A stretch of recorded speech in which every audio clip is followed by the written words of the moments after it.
Okay, sorry guys, my phone cut off my last video, so I'm gonna try to pick up where I left off mid-sentence. So we figured out that there's a horizontal asymptoted one, right? Which means that it means that my exponents are the same, according to Bobo Button, and that I must divide coefficients. So that told me that I need an x with a 1 on top, the same exponent. And then if I divide coefficients, I need to get 1. So since my bottom had a 1, that one has a 1, okay? The last thing I noticed, you guys, now we haven't really talked about this the whole time, but do you see that x-intercept right there at 2? So what that does, an x-intercept of 2, is exactly what it's always done. Give us a factor of x minus 2. Now you might be going, okay, but where does it go? Well, let's think about it, because you also know enough to figure that out. It cannot go in the denominator. If it goes in the denominator, this wouldn't be an x-intercept. It would be a vertical asymptote. So this x minus 2 is in the numerator, okay? So now that means that what I've got going for this function is x minus 2 over x plus 3. I feel pretty good about that. The only thing I'm a little unsure about as of right now is whether it is positive or negative. But I do know, based on where my vertical asymptote is, where my horizontal asymptote is, and where my x-intercept is, that this is looking pretty good. I guess, since it's multiple choice, we can just go look and find it right here. It wouldn't be these two. These two have oblique asymptotes, a degree is 1 bigger on top. And it wouldn't be this one. This one has a vertical asymptote at x equals positive 3. So it has to be C, what we found. But just in case it wasn't multiple choice, I want to make sure you guys know how to verify if it's positive or negative. I would check it with a point, okay? So let's say this is the function. Like, we think this is the function. Let's assume for a second that it is correct. So see if it makes sense. Like, for example, I noticed that when x is 0, y is a negative value. Is that what happens when x is 0? 0 minus 2 is negative 2. 0 plus 3 is positive 3. And does it look like at 0 my y value is about negative 2/3? It definitely does. So this function is it. No need to change it to be negative. It's not negative. Okay? You can also check with another value if you really wanted to. Like, we could plug in negative 5 and see if we get something like that. When I put negative 5 in here, I get negative 5 minus 2, which is negative 7. And then negative 5 plus 3 is negative 2, which this comes out to be a positive 4.5. So is this about a positive? Oh no, not 4.5, 3.5. What was I thinking there? And so then when we check, yes, it is. It's exactly that. So this function, we assumed it was correct and it did not fail us, okay? If it had failed us, I would have made it negative. But it didn't fail us, and that's absolutely the function, okay? And what a good little trick, you guys. If you were thinking, if these are like this, positive up here, negative down here, then it means this thing is negative. Not necessarily, because with a complicated rational function, anything's really possible. With our good old simple friend 1 over x, true. It's like this, and then if it's a negative, it's like this. Okay? But this one is like the negative one without being negative, and that's just because there's so much going on that can affect things. So careful, be careful. Okay, let's go see what else this has in store for us. Okay. Use the digits 1 to 9 to create a rational function with a vertical asymptote at this and a horizontal asymptote at that. vertical asymptote, blah, blah, blah, blah, blah, blah, blah. Okay, let's do it.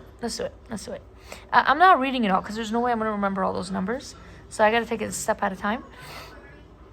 Okay, so we want a vertical asymptote right now of x minus 5, which means I need to have an x plus 5 in the denominator for that to happen. So then that means that only in one of these two I can do that. All right, let me explain why. I eliminate this. This doesn't have the x plus 5 situation in the denominator for me. Okay, this one does and this one does. And if you're going, well, this one does, why didn't you pick that? The reason I didn't pick that is because right off the bat, I already notice that this one has a degree 2 on top and a degree 1 on the bottom, which means that the degree of the top is 1 bigger, which tells me this one has an oblique asymptote.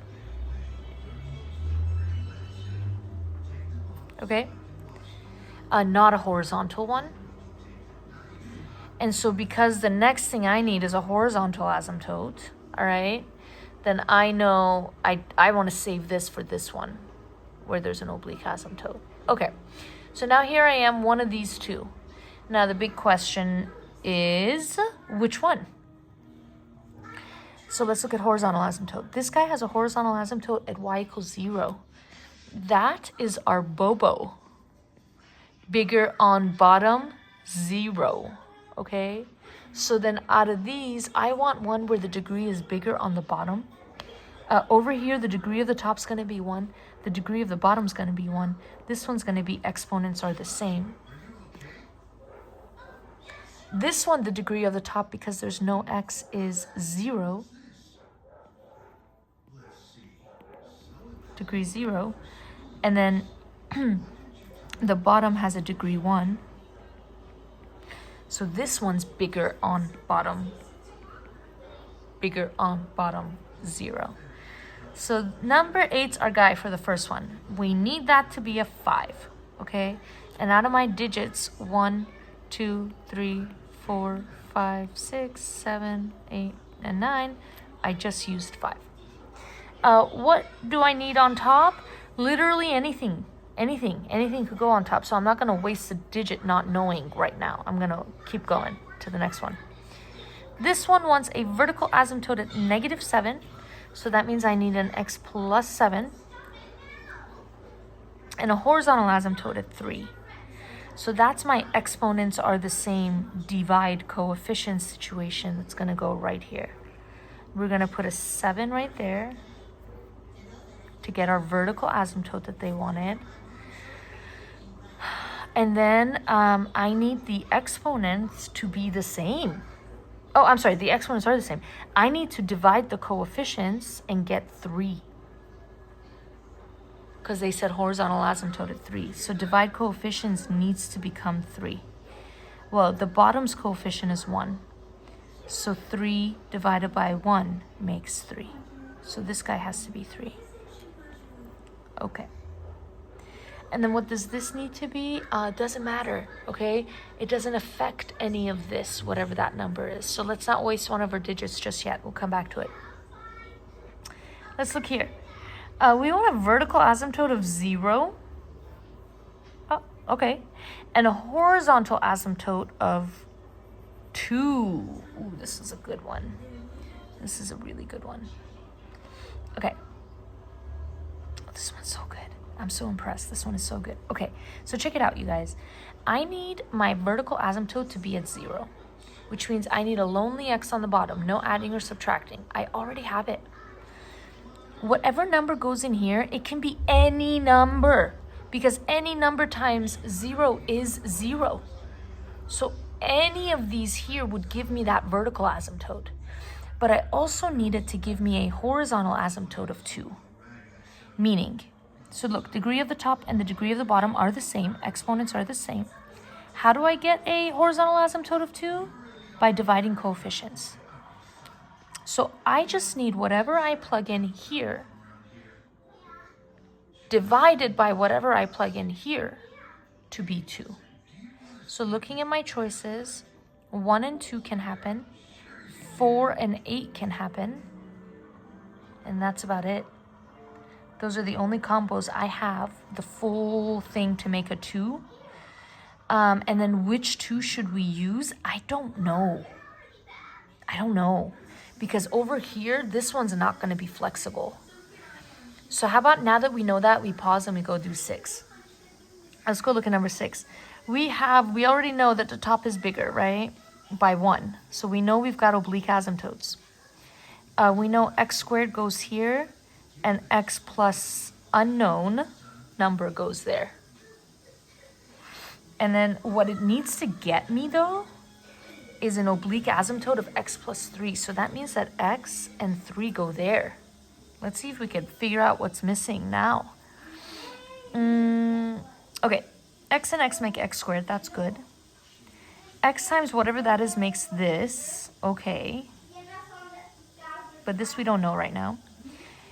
This must have been a 3x for a 3 to be here and an x to be there.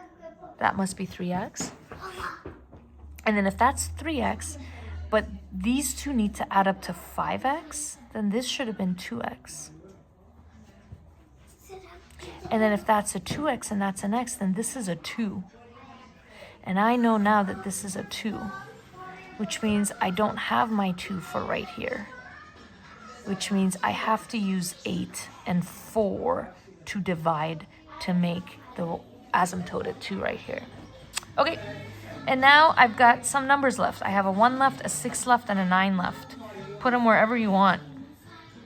Okay, the 1, the 6, and the 9. Wherever you want. Those 3 do not matter. That was so good. You guys, I don't know. Are you as impressed as I am right now? That was really fun. Okay, determine whether x plus 2 is a factor of each polynomial and explain. This is going to be important, you guys. We got to know if x plus 2 is we got to be able to tell if something's a factor or not. Why? Because we're about to move into wholes, okay?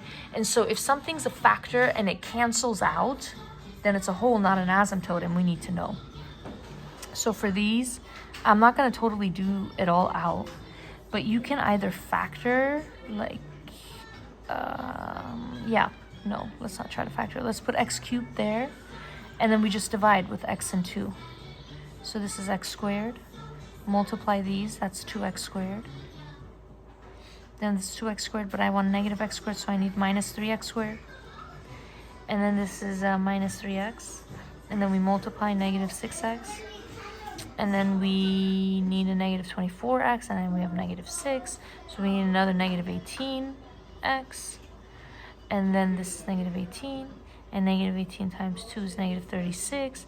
And negative 36 matches that number. So yes, this one's a factor. Try it with this one, see what you get, okay? You know what? I'm just going to do it. Just so you can be sure. But 2x squared goes there. Multiply 4x squared. So then I need to subtract the 4x squared and another 5x squared. So I need to subtract 9x squared to get negative 5x squared. And it's minus 9x. Multiply negative 18x. And then negative 18 to make negative 39. I need negative 21. Does that make sense? Yeah, that's 39. And then this needs to be negative 21. And multiply by this is negative 42. And this number does not match that number, so in this one, it's not a factor. Okay? Awesome.